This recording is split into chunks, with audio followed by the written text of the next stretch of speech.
আগের মানুষেরা নাকি বলে মেখে তরকারি রান্না করতো। অবশ্যই সেই তরকারিগুলো মেখে রান্না করে মশলা টশলা দিয়ে জাস্ট তেল দিয়ে মেখে রান্না করলে ওই তরকারিতে নাকি অনেক স্বাদ থাকে। তখন অত বেশি তেল ইউজ করতো না। আমিও আজকে ওদের মতো একটা মেখে তরকারি একটা শাক রান্না করলাম। ওরা যেভাবে আগের যুগের মানুষেরা যেভাবে রান্না করতো সেভাবে। আসসালামু আলাইকুম, কেমন আছেন সবাই? আজকে সে রান্না করতে যাচ্ছি শাকগুলো হচ্ছে আমরা চিনি যে কালাকুচি শাক বলে পরিচিত। তো শাকে যেহেতু মসুরের ডাল দিয়ে রান্না করব সেজন্য আমি ডাল পেঁয়াজ রসুন যেহেতু আগের মানুষের মতো মেখে রান্না করব। তো শাকে আমি মসুরের ডাল দিয়ে দিলাম আর দিব যে রসুন আর পেঁয়াজ, যেহেতু এগুলো সব কিছু দিয়ে মাখবো।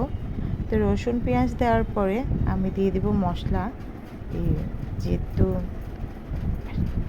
রান্নাটা আগের যুগের মানুষের মতো আগের মানুষেরা আসলে ওরা এভাবে রান্না করে খাইতো বলে ওদের ওরা অনেক বছর বাঁচত। এখন মানুষেরা তেল মশলা জাতীয় খাবার খেয়ে বলে ওদের এখন কম বাঁচতেছে, যেহেতু সব কিছুতে এখন ভেজাল।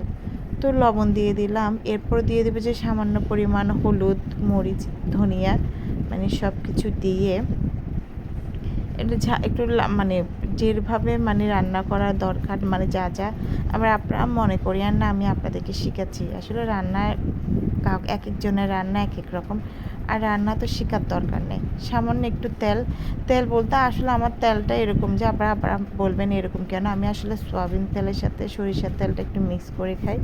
যেহেতু সরিষার তেল খাওয়া যাবে না বলে আমি ওখানের সাথে একটু সয়াবিন তেল মিক্স করে রাখি যাতে খেতে পারি। তো এবারে এমন মাখা দিচ্ছি যাতে ওই শাক থেকে রস সব বেরোয় যায় পাতা থেকে, এমনভাবে মাখতেছি। এবার সামান্য একটু পানি দিয়ে দিব মাখা হয়ে গেলে, যেহেতু এগুলো একটু ফুটতে হবে। শাকগুলো ডাল যেহেতু দিয়েছি ডালগুলো ফুটানোর জন্য, তো এবার চুলায় দিয়ে দিছি যাতে ফুটে যাক। এটা ফুটানো হচ্ছে। এই রান্নাগুলো আসলে অনেক স্বাদ। তখন আমরা বাড়িতে গেলে এরকম রান্না করলে রান্না করা তরকারিতে ভাত বেশি খাইতাম। এবার যেহেতু আমি একটু বাগাতে দিব তার জন্য সামান্য রসুন পেঁয়াজ দিয়ে দিলাম তেলের মধ্যে। এগুলো একটু ব্রাউন কালার করে ভেজে নিব, যাতে আরও যে খাবারটা স্বাদ, যেটা ব্রাউন কালার করে ভাজলে ওটা থেকে একটা ফ্লেভার বের হয়। ভাজা হয়ে গেছে, আমি শাকগুলো দিয়ে দিচ্ছি। শাক আর যেটা কষানো রাখা হয়েছে মেখে আগের মতো করে, তো একটু নেড়ে চেড়ে দিচ্ছি যাতে ওই রসুন পেঁয়াজের ফ্লেভারটা শাকের মধ্যে ঢুকে যায়।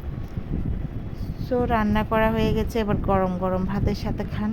ভালো লাগলে ভিডিও লাইক কমেন্ট শেয়ার। আল্লাহ হাফেজ।